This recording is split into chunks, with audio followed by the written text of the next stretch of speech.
The human soldier never blinked. The enemy never rose again.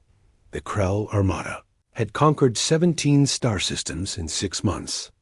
Their reputation spread across the galactic arm like wildfire through dry grass. Entire civilizations surrendered at the mere sight of their obsidian warships dropping from hyperspace. The Krell were not just warriors. They were predators who had evolved in the crushing gravity of a super-Earth, where every movement required strength that would shatter the bones of lesser species. Commander Jothic stood on the bridge of the dreadnought Worldbreaker, his 4 eyes scanning the tactical display with satisfaction. The small blue planet ahead represented their 18th conquest. Intelligence reports indicated a young species called humans inhabited this world. They had barely achieved faster-than-light travel. Their weapons were primitive. Their military structure seemed chaotic and inefficient. The invasion would take less than a planetary rotation. Sa! Thick's mandibles clicked in anticipation as his fleet of 300 ships moved into orbit around Earth. The initial bombardment would target military installations and communication hubs. Standard procedure. Within hours, the human governments would be begging for terms of surrender. Within days, Earth would be another resource world, feeding the Krell Empire. The first missiles launched at exactly 0600 hours. Universal time. What Jothic did not know was the humans had been watching the Krell advance for months. Every conquered world had sent desperate warnings before falling silent. Earth's governments had done something unprecedented in human history. They had unified. Every nation, every military force, every scientist and engineer had pooled their knowledge and resources. They called it the Endurance Protocol. Sergeant Marcus Webb crouched in the reinforced bunker beneath the Rocky Mountains, checking his weapon for the dozenth time. Around him, 200 soldiers from a dozen different countries waited in silence. Above them, the Krell bombardment had begun. The bunker shook with distant impacts, but the walls held. They were designed to withstand nuclear strikes. Marcus was 32 years old. He had served in 3 different conflicts before the Krell threat united humanity. He had seen friends die. He had killed enemies who turned out to be just as scared as he was. But this was different. The Krell did not negotiate. They did not take prisoners for exchange. Species that resisted were exterminated down to the last child. His radio crackled. All ground units, this is command. Enemy landing craft detected in 1,700 locations worldwide. Rules of engagement are weapons free. Show them what humans can do. Marcus stood and looked at his squad. Private Chun from China checked her plasma cutter, a mining tool hastily weaponized. Corporal Okonkwo from Nigeria adjusted the straps on his experimental railgun. Lieutenant Kozlov from Russia loaded specialized ammunition into her rifle, rounds designed to penetrate Krell armor. They were not just soldiers anymore. They were humanity's answer to extinction. The first Krell drop pods slammed into the Colorado mountains like meteorites. The ground shook. Trees disintegrated. When the pods opened, the Krell warriors emerged in formation. Each stood nearly 3 meters tall, their exoskeletons gleaming like polished obsidian. They carried energy weapons that could vaporize concrete. They expected resistance. They expected fear. They expected the humans to break and scatter like every other species they had encountered. Marcus led his squad out of the bunker through a concealed exit. The Krell were advancing in a tight formation, scanning for targets. They moved with the confidence of predators who had never encountered real prey. That was their first mistake. Marcus raised his fist. His squad froze. They had trained for this moment in 1,000 simulations. The Krell used thermal imaging and motion sensors, so the humans had learned to mask their heat signatures and move in the blind spots of Krell. Technology. The second mistake the Krell made was assuming human weapons would be conventional. Chun activated her plasma cutter and aimed at the lead Krell warrior. The superheated beam sliced through the alien's leg joint where the armor was thinnest. The Krell collapsed with a sound like grinding rocks. Before his companions could react, Okonkwo fired his railgun. The magnetically accelerated projectile punched through two Krell warriors, the kinetic energy shattering their internal organs despite their armor. The remaining Krell scattered and returned fire. Energy bolts seared the air. Marcus rolled behind a boulder as the rock behind him exploded into superheated fragments. He came up firing, his rifle loaded with rounds containing a reactive compound derived from Earth's deep-sea vent bacteria. The bullets were designed to exploit a weakness human scientists had identified in Krell biology. When the round penetrated a Krell warrior's armor, the compound reacted with the alien's unique biochemistry. The warrior convulsed and collapsed, its nervous system overloaded. The firefight lasted 7 minutes. When silence fell, 12 Krell warriors lay dead or dying. Marcus's squad had lost Chun. She had taken an energy bolt to the chest while covering Okonkwo's position. Marcus closed her eyes and took her tags. This was the pattern repeating across Earth. The Krell were stronger, tougher, and better armed. But humans had something the Krell had never encountered in their 17 previous conquests. Humans refused to quit in the Australian outback. Aboriginal trackers led Krell patrols into ambushes using traditional hunting techniques combined with modern explosives. In the Amazon rainforest, indigenous fighters used their knowledge of the terrain to wage guerrilla warfare that left Krell units stranded and vulnerable. In the Siberian tundra, Russian special forces used the brutal cold that humans had adapted to, but Krell physiology struggled against. Commander Jafik watched his tactical display with growing disbelief. His forces were not being overwhelmed. They were being bled. Every landing zone had become a killing ground. Human resistance was not collapsing. It was intensifying.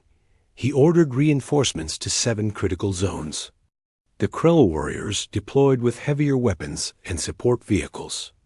Surely this primitive species would break when, faced with true military might, they did not understand humans yet.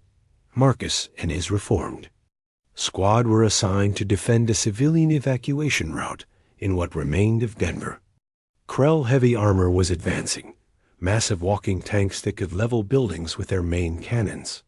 Standard procedure dictated a tactical retreat.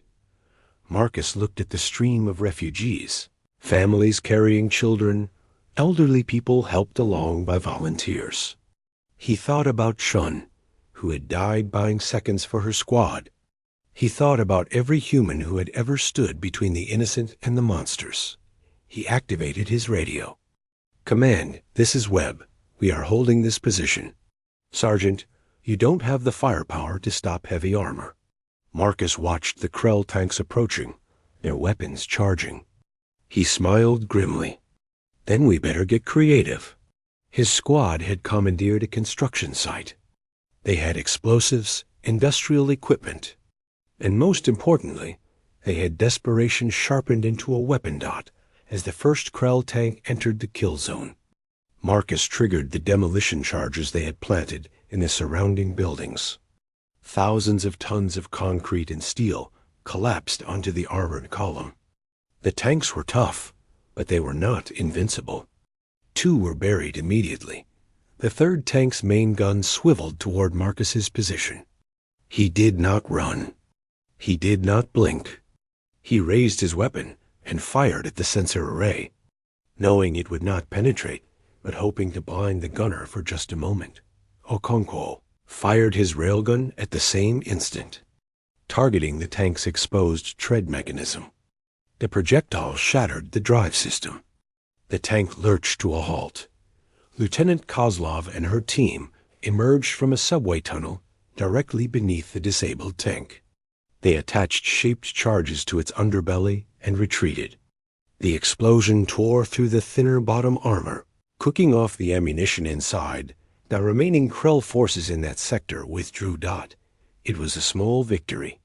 But across the planet, thousands of small victories were adding up to something the Krell had never experienced. Commander Jathic stared at his casualty reports. In 3 days of fighting, he had lost more warriors than in the previous 6 months of conquest combined. The humans were not superior fighters. They were not stronger or faster. Their weapons were often improvised and inferior, but they fought like every battle was their last. They protected their civilians with a ferocity that bordered on insanity. They coordinated across vast distances, despite having their communication networks partially destroyed. They learned from every engagement and adapted their tactics with frightening speed. For the first time in his military career, Jathic felt something he had only seen in his prey species: fear. The human soldier never blinked. The enemy never rose again. Continued. The war entered its second week. Earth's major cities were scarred battlegrounds, but they had not fallen.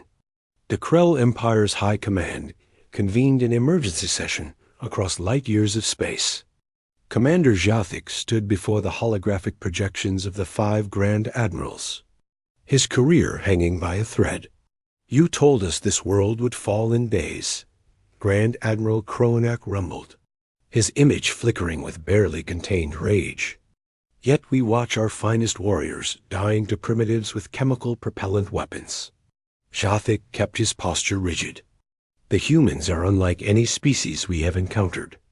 They possess an irrational willingness to sacrifice themselves. Their tactical adaptability exceeds our projections by 400%. "Excuses," another admiral hissed.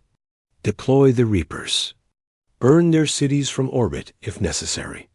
We will not be humiliated by these creatures." The Reapers were the Krell's ultimate ground forces. Elite warriors who had trained their entire lives for combat, enhanced with cybernetic implants and equipped with weapons that could crack bunkers. They had never failed to break enemy resistance. 3,000 Reapers deployed to Earth in heavily shielded drop pods. Marcus Webb had been awake for 60 hours straight. His squad had been reinforced with survivors from 3 other units. They held a defensive position in what used to be a suburban neighborhood outside Chicago. Intelligence reported that Krell elite forces were being deployed. Captain Sarah Chun, no relation to the Private Chun who had died in Colorado, briefed the assembled troops. She was a tactical analyst who had been pulled into field command when her entire command staff had been killed in an orbital strike. "The Krell are sending their best," she said, her voice steady despite the exhaustion visible in her eyes. "They think overwhelming force will break us. They still do not understand who they're fighting." Marcus checked his weapon. It had been upgraded with components salvaged from destroyed Krell equipment. Human engineers were reverse engineering alien technology in real time, adapting it to human physiology and tactics. The Reapers landed at dawn. They were magnificent and terrifying in equal measure. Each warrior stood taller than standard Krell troops, their armor adorned with kill markings from a dozen worlds. They moved with predatory grace, their enhanced sensory systems scanning for targets. The first human position they encountered was a fortified apartment complex. 20 soldiers defended it, mostly National Guard troops, who had been insurance salespeople and teachers before the invasion. The Reapers expected a firefight. Instead, the humans opened up a communications channel. "Krell warriors," a voice said in halting but comprehensible Krell language. Humans had been interrogating prisoners and studying Krell communications. "You have traveled across stars to fight us. We respect your strength. But you need to know something about humans before this battle begins." The Reaper commander, a veteran named Skarin, who had participated in 8 planetary conquests, was intrigued despite himself. No species had ever tried to communicate during combat. "We do not expect you to surrender," the human voice continued. "We know you would rather die. We understand this because we feel the same way. But we want you to understand what you're fighting for. You fight for empire, for conquest, for resources and glory. Skaren's mandibles clicked in dismissal. These humans hoped to demoralize them with words. We fight for something different, the voice said. Behind us are 300 civilians, children, elderly people, families. We will not let you pass, because if we do, they die. We cannot retreat. We cannot surrender. We can only stand here and fight until our last breath, because those people are counting on us. There was a pause. Then the human added, "We just wanted you to know what kind of enemy you're facing. Not soldiers fighting for pay or glory. Parents fighting for their children. Come and try to get through us." Skaren signaled his warriors forward. He had heard defiant words from dying species before. Words meant nothing against superior firepower. The battle that followed became legendary in both human and Krell military history. The humans had fortified the apartment complex with brutal efficiency. Every window was a firing position. Every room was a kill zone. They had rigged the entire structure with explosives, ready to bring the building down on themselves and the enemy if necessary. The Reapers advanced with their standard tactics. Overwhelming firepower, coordinated strikes, technological superiority. They breached the outer walls in minutes. They pushed into the building, their armor shrugging off most human weapons. Then they encountered something their training had not prepared them. Afar, the humans refused to break. Reaper Squad cornered 3 human soldiers in a stairwell. The humans were wounded, low on ammunition, and facing death. They charged. One detonated a grenade, killing himself and 2 Reapers. The second used his combat knife, actually managing to penetrate a Reaper's armor joint before being cut down. The third bought enough time for reinforcements to arrive by fighting with a broken rifle used as a club. Skaren watched his warriors dying not to superior tactics or weapons, but to sheer human refusal to accept defeat. Every room was bought with blood. Every hallway was contested to the last round. When humans ran out of ammunition, they used blades. When they lost their blades, they used their fists. The Reapers took the building after 4 hours of close-quarters combat. 17 of the 20 human defenders died, but they had killed 38 Reapers and delayed the advance long enough for the civilians to evacuate. Skaren stood among the bodies, his armor scorched and damaged. He had fought in battles across the galaxy. He had seen species fight desperately for survival. But he had never seen anything like this. One human defender had survived, a young soldier named Martinez, who had lost his left arm but kept fighting with his right. The Reapers had captured him because he had finally collapsed from blood loss. Skaren approached the wounded human. Martinez stared back with eyes that held no fear, only defiance. "Why?" Skaren asked in his own language, not expecting the human to understand. Martinez smiled through his pain. "Because they're worth dying for." This pattern repeated across every battlefield. The Reapers were winning tactically, but losing strategically. For every position they took, the humans had bought time for evacuations, for reinforcements to be organized, for new defensive lines to be prepared. Meanwhile, something else was happening that the Krell had not anticipated. Human engineers and scientists were not just studying Krell technology. They were improving on it. The plasma cutters that had been mining tools were being refined into precision weapons. The railguns were being upgraded with Krell power systems. Human pilots were flying captured Krell fighters, using human creativity to develop maneuvers that Krell training had never conceived, and humans were sharing everything instantly across their global networks. A tactical innovation developed in Tokyo would be deployed in New York within hours. A weakness discovered in Krell armor in Moscow would be exploited in Snow Paulo by the end of the day. The Krell fought, as they always had, with discipline and standard doctrine. Humans fought with chaos and adaptation, every soldier empowered to make decisions, every unit developing their own solutions to problems. Commander, Jafik received reports of a human counterattack forming. He dismissed it initially. Humans lacked the heavy equipment for a meaningful offensive. Their air force had been largely destroyed in the first days of fighting. Then the reports became more urgent.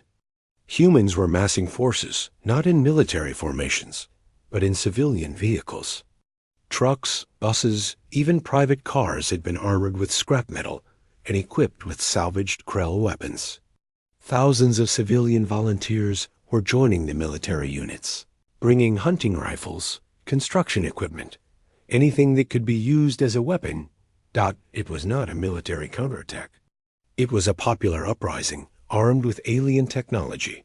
The first major counteroffensive hit a Krell supply depot outside of Mumbai.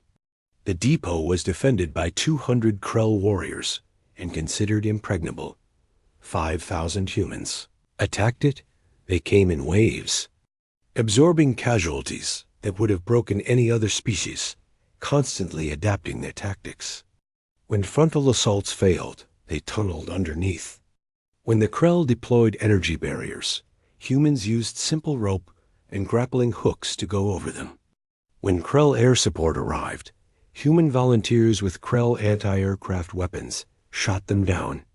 Having learned the weapons operation from battlefield manuals written just days before, the depot fell after 18 hours of continuous combat. The Krell defenders fought to the last warrior, but they were overwhelmed by sheer human determination and numbers. More importantly, humans captured intact Krell equipment, vehicles, and most valuable of all, communication systems. Tech, Sergeant Linda Park had been a software engineer before the invasion. Now she led a team of hackers and cryptographers working to break Krell encryption. With the captured communication systems, they finally had the breakthrough they needed.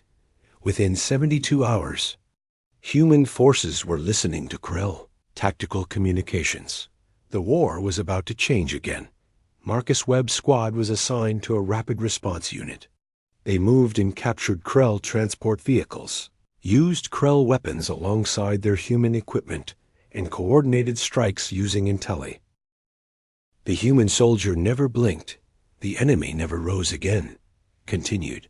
The war entered its fourth week. Earth was battered, but unbroken.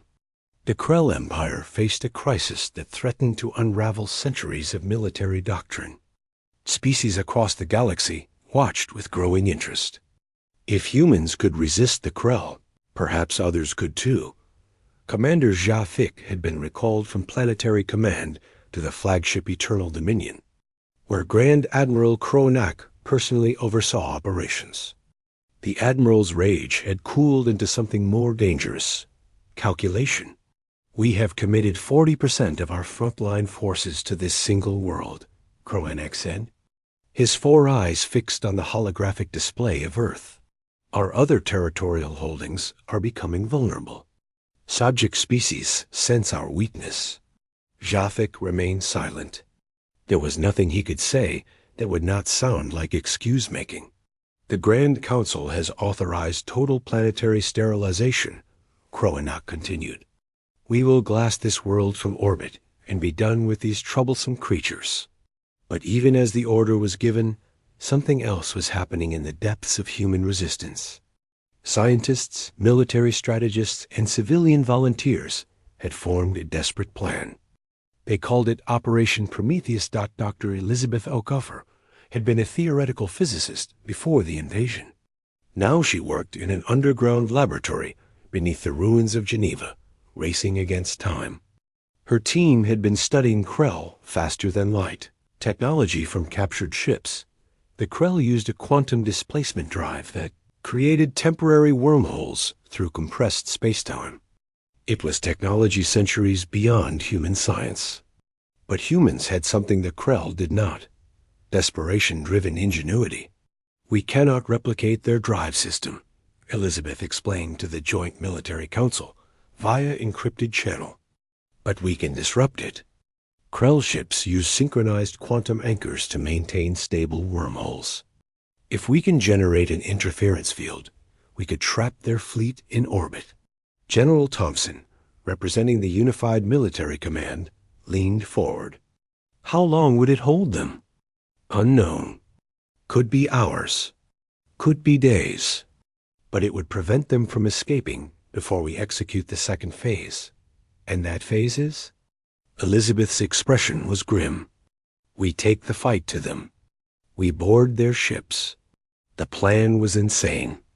Humans had minimal experience with zero-gravity combat.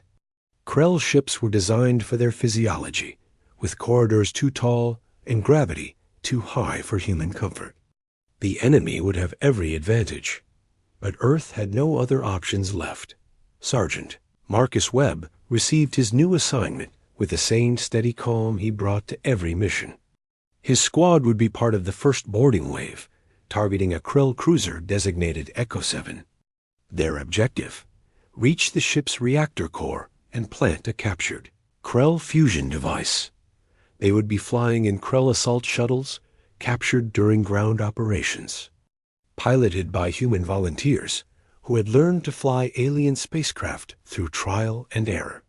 Half those pilots had died in training crashes.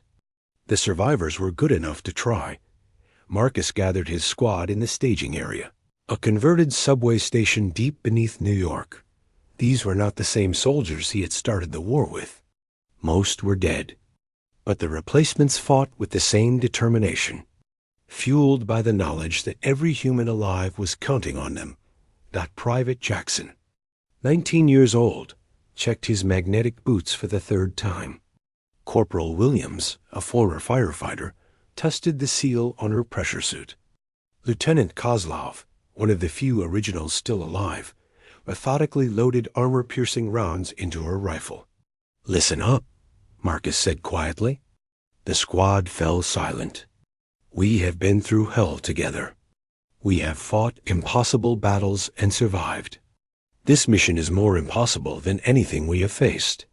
We will be boarding an enemy warship filled with warriors who want us dead, in an environment designed to kill us, even if they do not." He paused, looking each of them in the eyes. "But we are humans. We do not quit. We do not surrender. And we sure as hell do not let alien invaders glass our planet without a fight. We go up there, we do our jobs, and we come home. Understood?" "Sir, yes, sir."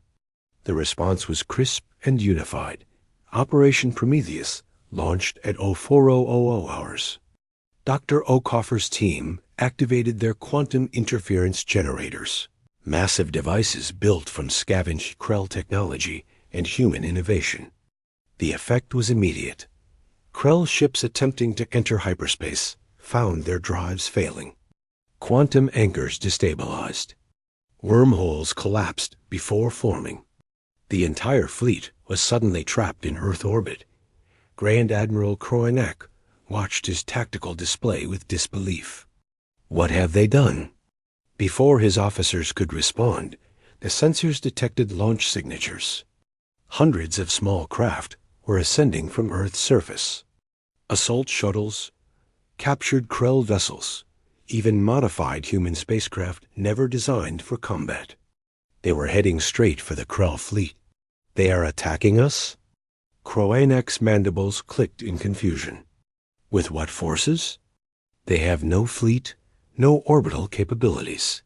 Then he understood. The humans were not sending warships. They were sending soldiers. They planned to board the fleet. All ships engage point defense. Destroy those craft before they reach us. But the human pilots flew like demons, using evasive maneuvers that violated standard flight doctrine.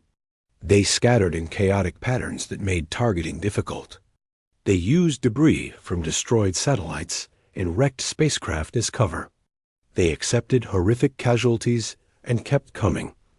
Marcus gripped the acceleration handles as his assault shuttle dodged Krell point defense fire. Around him, his squad endured punishing G-forces as their pilot.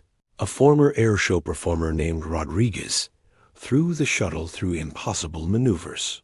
30 seconds to contact. Rodriguez shouted over the com. Hold on to your lunch. The shuttle slammed into the Krell cruiser's docking port with bone-jarring impact. Magnetic clamps engaged. Cutting torches activated automatically. Burning through the outer airlock. Marcus was first through the breach, his rifle up and ready. The Krell ship's interior was designed for beings half again as tall as humans. The gravity was 1.3 times Earth standard, making every movement exhausting. A Krell warrior emerged from a side corridor. Marcus fired twice, the armor-piercing rounds punching through the alien's chest plate. The warrior fell, and Marcus kept moving. There was no time for hesitation. His squad fanned out according to the ship schematics they had studied. Those schematics had been compiled from multiple captured vessels and interrogated prisoners. They were probably incomplete, definitely outdated. But they were all the humans had. They fought their way through corridors, designed like vertical shafts to humans used to horizontal architecture. They climbed walls using magnetic boots and raw determination.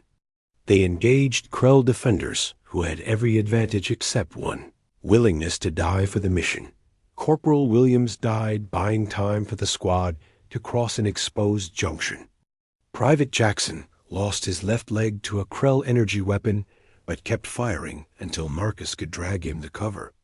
Lieutenant Kozlov held off 12 Krell warriors, single-handedly, while the rest of the squad reached the reactor-level dot when Marcus finally reached the reactor core with the 3 surviving members of his squad. They had been fighting for 2 hours. They were exhausted, wounded, and running on nothing but willpower. The fusion device they carried was Krell technology reprogrammed by human engineers. Setting it would require accessing the ship's computer systems and overriding multiple safety protocols. Private Chun, different Chun from a different squad, was their tech specialist. She had been a gaming champion before the war, with reflexes honed by years of competitive play. Now she worked the alien interface with desperate speed while Vismut, Marcus and the others defended the position. Krell reinforcements were converging on their location. Marcus could hear them through the bulkheads, dozens of warriors responding to the breach. His squad had maybe 3 magazines of ammunition left between them. How long, Chun? Marcus asked, firing down the corridor at advancing Krell. 2 minutes. The system is fighting me. We do not have 2 minutes. Then buy me some time, Sergeant. Marcus looked at his remaining squad members. Private Taylor, a schoolteacher from Kansas. Specialist Kim, a medical student from Seoul. Both were wounded. Both were almost out of ammunition. Both met his eyes with absolute determination. Taylor, collapse that support beam with your last grenade. Slow them down. Kim, cover the rear access shaft. Nothing gets through. They moved without question. Taylor's grenade brought down part of the ceiling, creating a temporary barrier. Kim positioned herself where she could interdict any flanking attempt. Marcus himself stood at the main corridor entrance. When his rifle ran dry, he drew his sidearm. When that ran empty, he picked up a fallen Krell energy weapon and used it, despite the fact that it was designed for hands twice the size of his. The Krell kept coming. Marcus kept fighting. He did not think about the odds. He did not think about death. He thought about the 300 civilians his squad had saved outside Chicago. He thought about Chun, the first one, who had died on the first day. He thought about every human counting on him to complete this mission. A Krell warrior's blade caught him across the ribs. Marcus felt bone crack, but kept fighting. Another blade opened a cut across his shoulder. He used his combat knife to find the joint in. The human soldier never blinked. The enemy never rose again, continued. Grand Admiral Kroanak stood on the bridge of Eternal Dominion, watching the tactical display with growing dread. The quantum interference had finally dispersed after 6 hours, freeing his remaining ships to maneuver. But the fleet was crippled. 37 vessels destroyed. Hundreds more damaged by sabotage from human boarding parties still fighting in their corridors. Casualty reports scrolled past faster than he could read them. The humans had done the impossible. They had taken the fight into space with nothing but captured equipment and sheer audacity. A communication request appeared on his console. Kroanak considered ignoring it, but something made him accept. The holographic display shimmered to life, revealing a human female in a tattered military uniform. She stood in what appeared to be a command center carved into solid rock. "I am General Catherine Hayes, representing the Unified Earth Defense Force," the human said in passable Krell language. "You attacked our world expecting easy conquest. You were wrong. We offer you one chance to withdraw. Leave our system and never return. We will not pursue, and this war ends." Kroanek's mandibles clicked in derision. "You dare threaten the Krell Empire? We have suffered setbacks, but we can still glass your world from orbit. Your interference field will not work twice. We have adapted our systems." General Hayes's expression did not change. "Then you should know what comes next. We have studied your empire. We know about the 17 worlds you conquered. We know their locations. And we know something else. You rule through fear. The species you subjugate obey because they believe you are invincible." She leaned forward slightly. "But we have shown you are not. And we have been broadcasting every battle, every human victory, every Krell defeat to those 17 worlds. They are watching. They see that you can bleed. They see that you can lose. What do you think happens to your empire when your subjects stop being afraid?" Kroanak felt a chill run through his exoskeleton. She was right. The foundation of Krell power was psychological dominance. If that crumbled, subject species would revolt. The empire would face wars on every front. "You have no fleet," he said, trying to maintain authority. "You cannot project power beyond your world. We will simply return with greater forces." "Perhaps," Hayes acknowledged, "but consider the cost. You have lost more warriors fighting us than in your last 6 conquests combined. How many more can you afford to lose? And what happens when other species see that humans, with primitive technology, fought you to a standstill? What happens when they realize they can resist too?" The truth hung between them like a blade. The Krell had not simply failed to conquer Earth. They had revealed their own vulnerability to the entire galaxy. "What are your terms?" Kroanak finally asked. On Earth, in the underground command center, General Hayes felt exhaustion threaten to overwhelm her. She had not slept in days. Her planet was in ruins. Billions were dead. But humanity had survived, and that was victory enough. "Complete withdrawal from our system within 24 hours. You leave behind all captured equipment and facilities intact. You transmit to all Krell forces a ceasefire order. And you never return to Earth. And in exchange, we do not share our tactical data with the species you have conquered. We do not send advisors to train resistance movements. We keep to ourselves and let your empire continue, diminished but intact." It was a generous offer, more generous than Kroanak deserved. But Hayes was a practical commander. She knew Earth could not sustain prolonged warfare. Her people needed time to rebuild, to grieve, to heal. Kroanak considered his options. He could refuse and continue fighting, but the outcome was no longer certain. The humans had proven they could inflict unacceptable casualties. Or he could accept this face-saving withdrawal and deal with the political fallout at home. "I accept your terms," he said finally. "The Krell fleet will withdraw." The communication ended. Hayes slumped in her chair, the weight of command finally catching up to her. Around her, The command staff erupted in muted celebration. They had won. Against impossible odds, humanity had survived. Sergeant Marcus Webb watched from his hospital bed as the Krell fleet began its withdrawal. His ribs were broken, his shoulder would need surgery, and he had burns across 40% of his body. But he was alive. Taylor and Kim, his last remaining squad members, were recovering in nearby beds. Through the window, he could see the night sky. The Krell ships were bright points of light as they maneuvered out of orbit. Each one represented a threat neutralized, a battle won, a future secured.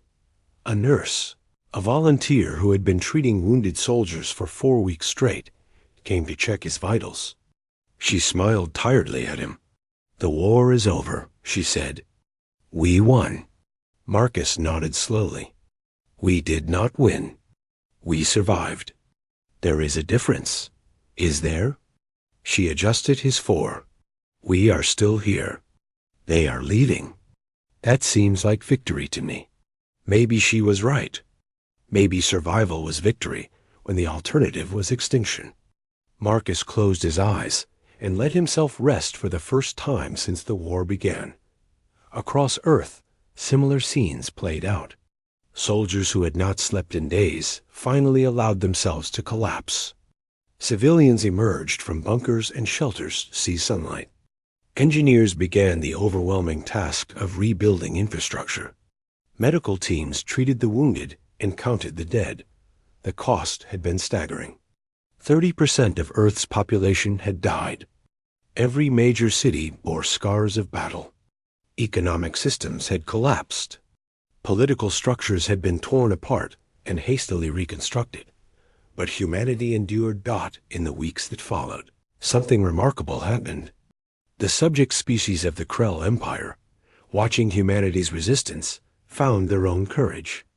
Rebellions erupted on 6 of the 17 conquered worlds. The Krell Empire, stretched thin and demoralized, could not suppress all of them simultaneously. 2 species successfully won their independence. 3 others negotiated autonomy agreements. The Krell Empire did not fall, but its expansion halted permanently. The psychological advantage they had wielded for centuries was broken, and humanity, recovering from devastation, began to look outward. Dr. Elizabeth Okuffer's team had not stopped working when the war ended. They continued studying Krell technology, reverse engineering faster-than-light drives, energy weapons, advanced materials. What had taken the Krell centuries to develop, humans mastered in months through desperate necessity and creative adaptation. Within a year, Earth launched its first faster-than-light vessels. They were crude compared to Krell ships, cobbled together from salvaged technology and human ingenuity. But they worked. Within 2 years, humans had established diplomatic contact with 3 of the newly independent species. Trade agreements followed. Technology exchanges. Mutual defense pacts. Within 5 years, Earth was no longer a single battered planet, but the center of an emerging alliance. The species that had suffered under Krell domination found unexpected friends in the humans, who had shown them that resistance was possible. Marcus Webb, promoted to captain and given a training command role due to his injuries, watched the first human-built starship launch from Earth orbit. It was not a warship, but a colony vessel carrying 10,000 volunteers to a new world offered by one of the allied species. Beside him stood General Hayes, now retired from active service, but still involved in strategic planning. They had both aged visibly in the 5 years since the war. The scars they carried were not just physical. "We changed the galaxy," Hayes said quietly. "Not through conquest or domination. Through refusal to give up." Marcus nodded. "The Krell taught us an important lesson. They showed us that the galaxy was bigger than we imagined and more dangerous. But we taught them something too." "What's that?" "That humanity does not break. We bend, we adapt, we endure, and we protect what we love, no matter the cost. The starship's engines flared, pushing it toward the hyperspace threshold. In a flash of compressed space-time, it vanished, carrying human hope and determination to the stars. Somewhere in Krell space, Commander Jathic, demoted and exiled to a border outpost, received intelligence reports about human activities. He read them with a mixture of respect and apprehension. The species his empire had tried to conquer was now expanding, making allies, growing stronger. Part of him wondered if the Grand Council would ever understand the mistake they had made. They had awakened something dangerous, not through their invasion, but through their failure to complete it. They had shown humanity that aliens existed, that faster-than-light travel was possible, that the galaxy was full of opportunities and threats, and humanity, being humanity, had responded not with fear, but with adaptation. Scarran, the Reaper commander who had fought humans in the apartment complex outside Chicago, had also survived the war. He had been captured during the boarding actions and spent 6 months as a prisoner of war. Before being returned in a prisoner exchange, the experience had changed him. He had seen human determination up close. He had watched them fight without hope of victory, driven purely by the need to protect others. He had learned their language during captivity and spoken with human soldiers, trying to understand what made them so different. Now he served as a cultural advisor, helping the Krell military understand the threat humanity represented. Not a physical threat, though humans were rapidly advancing,